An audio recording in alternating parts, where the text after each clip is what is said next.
Assalomu alaykum hammaga. Men Nachinashi bloger, ismim Zilola. Bu videoda men sizlarga ko'rsatmoqchiman, kimnidir uyi mana shunaqa xunuk ahvolda bo'lishi mumkin.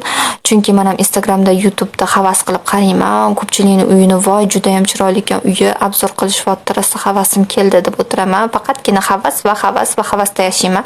To'g'ri, baxt bu oddiylikda hisoblanar ekan. Agarda uyli chiroyli bo'lib turib baxtli bo'lmasa, lekin bu narsa noto'g'ri narsa hisoblanar ekan. Uyli chiroyli bo'lib turib baxtli bo'lmasa, bu narsa umuman noto'g'ri. Undan ko'rasa, uyli oddiy bo'lsin, lekin baxtli bo'lsin. Keyin qaranglar, sizlarga bitta savolim bor. Kommentariyada yozib qoldirishinglarni xohlayman. Bola tug'ilganda kim farzandinglarni boqishga, katta qilishga har doim qarashadi? Qaynonanglarmi, turmush o'rtog'inglarmi yoki misol uchun qaynukanglarmi yoki qaynasingillarmi, qaysi biri qarashadi? Bizi turmush o'rtog'im bilan bolamiz tug'ilganida kanikullariga to'g'ri kelgan va bola ko'liklar bo'lardi, yig'lab chiqardi, tunu kun uxlamasdan chiqqan paytlarimiz bo'lardi. Onasi bolaga qarab turaman o'zim, sen uxlab olur, keyin sen galma-galmadan birga qaraymiz deb aytardilar menga. Turmush o'rtog'im har doim o'qishdan kelsalar yoki tam bo'shab qolsalar, bo'sh vaqtlarda har doim bolani ko'tarib, o'zlari ovutib, ovqatini berib yurarlar. Har doim shunaqa qiladilar, menga qarashib oladilar.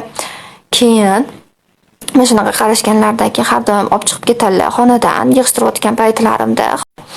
Har doim shunaqa qiladilar, menga qarashib oladilar. Keyin men shunaqa qarashganlardan keyin har doim olib chiqib ketadilar xonadan yig'ishtirayotgan paytlarimda. Hozir mana videoda ko'rishingiz mumkin.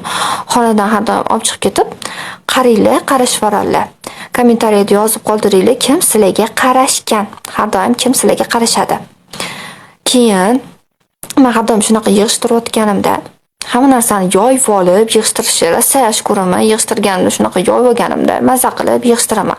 Kirlarimni yoyib olaman, yig'ishtirib kravatim ustiga qo'yib olib, taxlab o'tirishni rosa yaxshi ko'raman. Yig'ishtirib bo'lganimdan keyin hamma narsani joy-joyiga taxlab qo'yaman.